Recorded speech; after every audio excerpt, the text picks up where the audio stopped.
This just happened. And I have more. Oh shit. Just because this real.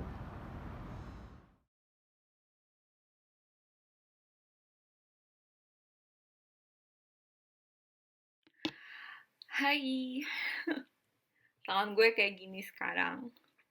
Jadi eh, klavikula gue, tulang klavikula gue sama tulang scapula gue ternyata bergeser. Sedih banget. Gue sebenarnya nggak tahu mau ngapa-ngapain lagi. Udah nggak pernah, udah kemarin bikin vlog tapi sebenarnya itu vlog-vlog lama. Gue cuma mau apa ya kayak menceritakan apa yang terjadi sama gue sekarang dan lingkungan di sekitar gue. Jadi intinya gue selama 2 minggu gue dirumahkan, gue di karantina. Karantina di sini bukan karena gue kena coronavirus, no. Itu bukan karena kena coronavirus tapi karena gue lagi cedera. Jadi intinya tanggal 28 Mei kemarin, April kemarin, gue jatuh dari sepeda. Karena akhir-akhir ini gue punya hobi baru yaitu hobi bersepeda. Dan gue jatuh karena gue kurang hati-hati, gue jatuh dan siku gue ngalami lecet. Terus bahu gue itu tulangnya ada nggak patah tapi bergeser. Terus dari hasil pemeriksaan ronsen kemarin itu, untungnya rumah sakit gue ini um, Kyoritsu Hospital, dia berada di kita Kyushu. Jadi rumah sakit yang gue ditempatin sekarang, karena gue adalah member dari rumah sakit dari company-nya, sebenarnya itu rumah sakit pertama gue. Tetapi gue cuma 7 bulan di situ, terus akhirnya gue move ke rehabilitation. Jadi rehabilitation hospital. Jadi sebenarnya gue sekarang bekerja di rehabilitation hospital, bukan di Kyoritsu. Terus beda antara Kyoritsu sama Rehabili. Jadi kalau di Kyoritsu itu gairahnya atau emergency room-nya itu 24 hours. Jadi 24 jam. Sedangkan di rehabilitation itu kebanyakan buat pasien-pasien yang habis dioperasi atau habis opname di rumah sakit di Kyoritsu, kemudian dia dipindahkan ke rumah sakit gue untuk recovery. Jadi tempat gue itu sebenarnya kayak recovery hospital, oke? Okay? Makanya dinamain rehabilitation hospital. Terus sebenarnya sih kemarin pas pemeriksaan sempat deg-degan karena baru kali ini. Jadi 7 tahun, enggak deh, kayak 5 atau 6 tahun yang 5 atau 6 tahun yang lalu deh kayaknya.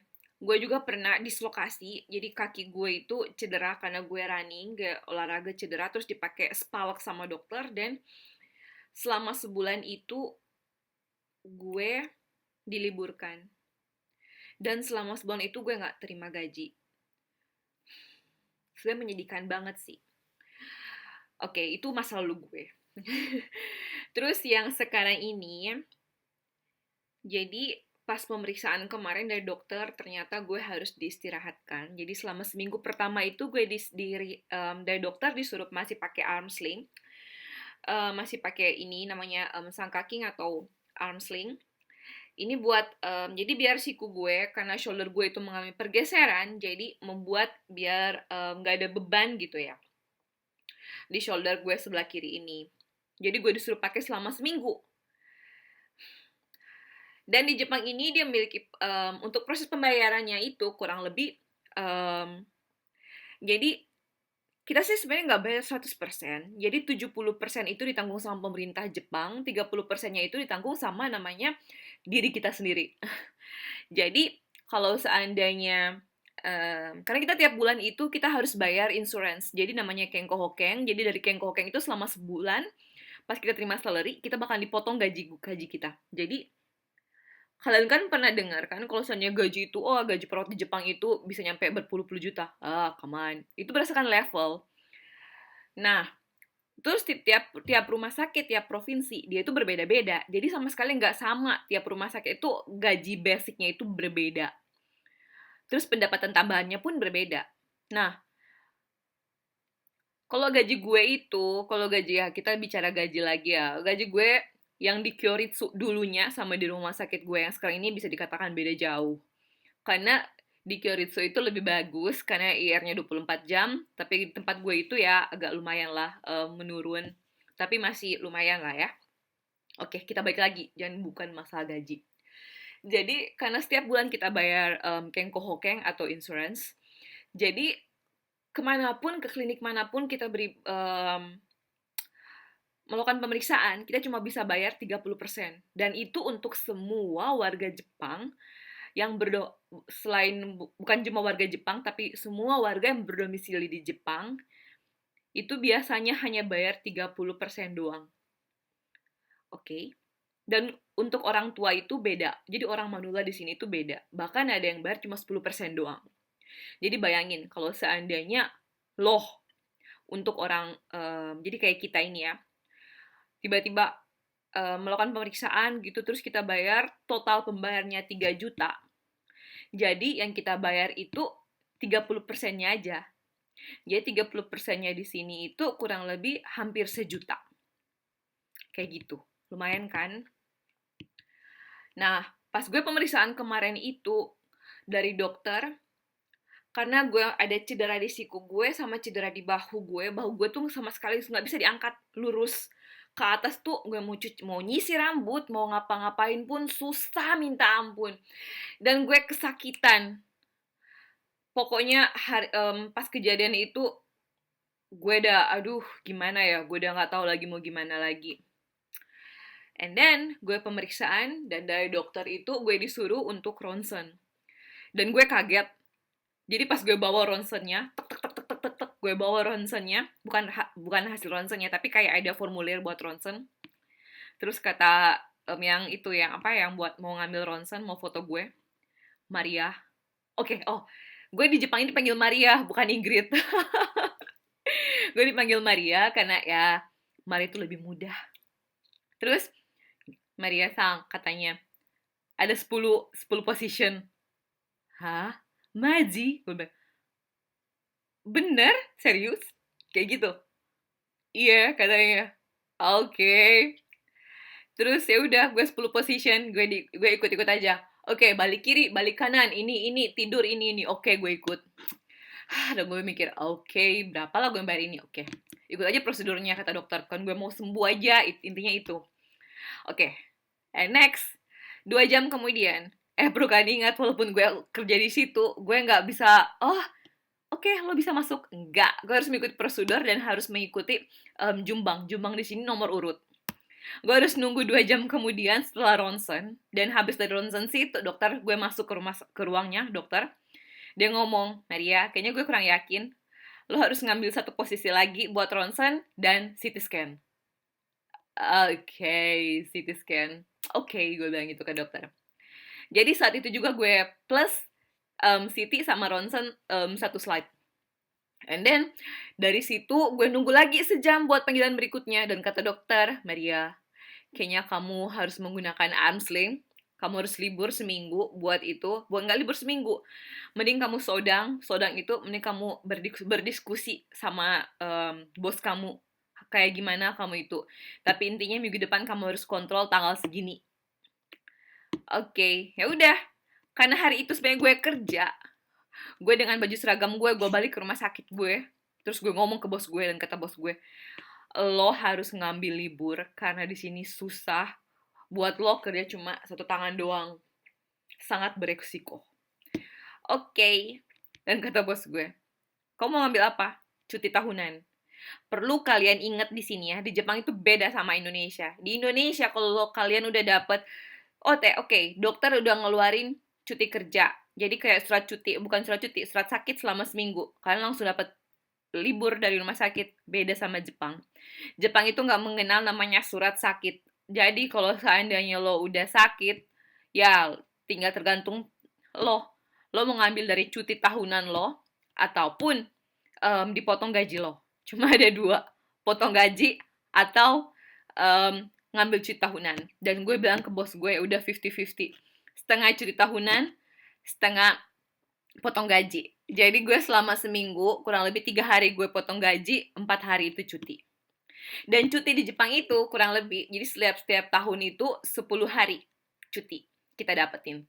Terus tiap tahunnya bertambah satu, tapi itu beda sih tiap rumah sakit ya. Tapi di rumah sakit gue kayak gitu. Jadi harusnya gue tahun ini 21, tapi karena tahun kemarin gue ngambil cuti gue semua buat ke India, jadi tahun ini gue 11 doang. Dan gue udah kepotong 3, tinggal 8 hari cuti.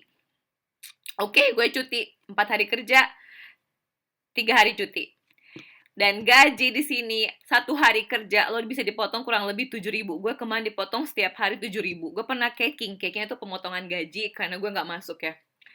Jadi gue dipotong itu kurang lebih 7.000 yen. Jadi 7.000 yen dikalkulasi, oke. Jadi sekarang ini karena yen lagi tinggi, yen itu lagi 144. Jadi 7.000 dikali 144 jadi 1 juta. Jadi selama sehari gue dipotong 1 juta. Gila nggak? Oke, jadi gue 4 hari dipotong 1 juta jadi 4 juta. Oke, ya udah. Nah, kemarin itu gue bukan habis cuti. Gue dapat kontrol lagi kan. Ternyata dari kontrol kata dokter, lo nggak bisa ngangkat tangan lo. Lo gimana lo mau ngangkat pasien lo? Lo gimana mau berubah posisi pasien lo? Lo gimana mau kerja? Lo gimana mau gini dan oke. Dan akhirnya dokter gue itu dia langsung naik ke lantai kerja gue, yang ngomong ke supervisor gue dan ngomong, kayaknya dia susah buat kerja. Nih anak ini susah buat kerja. Dia masih mengalami kesakitan. Mau gini aja dia nggak bisa. Mau gini aja dia nggak bisa. Dan sampai bukan gejala sih. Kenapa sampai gue nggak bisa gerak itu? Kenapa gue sampai kesakitan itu? Jelasin sama si dokter ke bos gue. Akhirnya bos gue manggil gue, Maria, lo kesini. Terus gimana?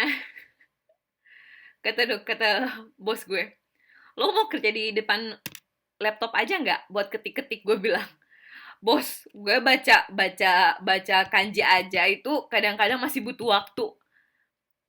Kayaknya gue susah. Gue bilang, daripada gue mewaku itu daripada gue merasa bersalah gitu ke ini, jadi mendingan gak apa-apa gue caking.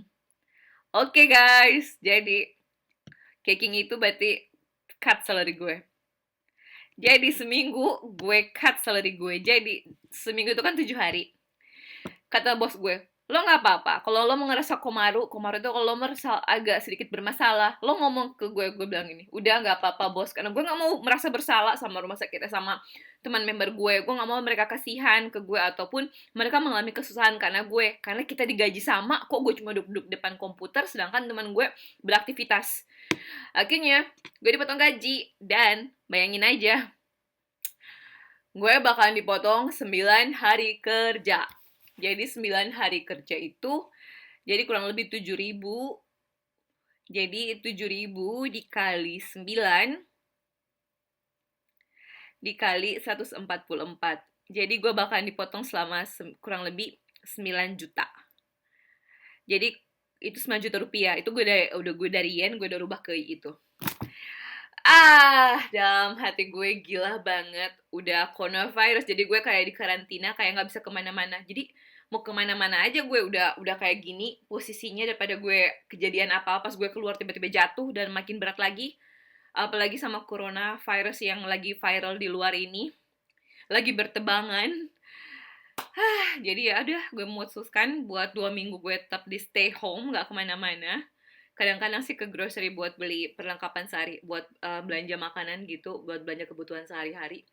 Tapi lebih dari itu, gue cuma di rumah, gak ngapa-ngapain. Dan kalian bisa lihat kan, gue makin gemuk karena gue sampai takut sama timbangan gue, karena timbangan gue kayaknya udah, oh my god, udah over. Jadi ya udahlah, semoga gue bisa cepat sehat dan bisa beraktivitas kembali. Oke, semoga kalian juga bisa lebih waspada, bisa lebih jaga-jaga ya. Karena kita juga nggak tahu kan kejadian itu, accident itu bisa terjadi sama siapa aja, kapan aja, dan di mana aja. Jadi ya, kita harus tetap hati-hati lah. Jadi buat kedepannya intinya, ya hati-hatilah. Oke? Bye. God bless you and Tetap semangat lah dalam beraktivitas.